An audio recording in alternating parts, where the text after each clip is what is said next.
તો છોટાઉદેપુર તાલુકા પંચાયતના નવા બિલ્ડિંગનું ખાતમુહૂર્ત રાજ્ય કક્ષાના મંત્રી, સાંસદ અને ધારાસભ્ય સહિતના આગેવાનોની ઉપસ્થિતિમાં કરવામાં આવ્યું હતું। ત્યારે 2.99 કરોડના કામનું ખાતમુહૂર્ત રાજ્ય કક્ષાના પંચાયત અને કૃષિ વિભાગના મંત્રી બચુભાઈ ખાબડ, છોટાઉદેપુર લોકસભાના સાંસદ જસુભાઈ રાઠવા, છોટાઉદેપુર વિધાનસભાના ધારાસભ્ય રાજેન્દ્રસિંહ રાઠવા અને જિલ્લા પંચાયતના પ્રમુખ મલકાબેન પટેલની ઉપસ્થિતિમાં કરાયું હતું।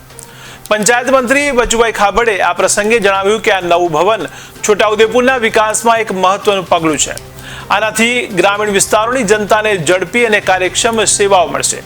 સાંસદ જસુભાઈ રાઠવાએ જણાવ્યું કે નિર્માણ પામનાર તાલુકા પંચાયત ભવન માત્ર ઈંટો અને સિમેન્ટનું બાંધકામ નથી, પણ છોટાઉદેપુરના વિકાસનું, પ્રગતિનું અને સમૃદ્ધ ભવિષ્યનું પ્રતીક છે।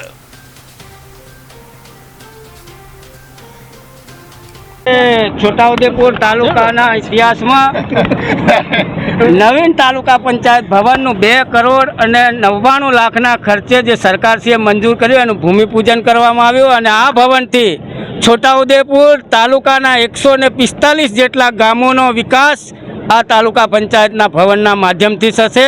ત્યારે હું ગુજરાત સરકાર અને ભારત સરકાર અને માન્ય મંત્રી શ્રી બચુભાઈ ખાબડ સાહેબનો આભાર માનું છું। વંદે માતરમ, ભારત માતા કી જય।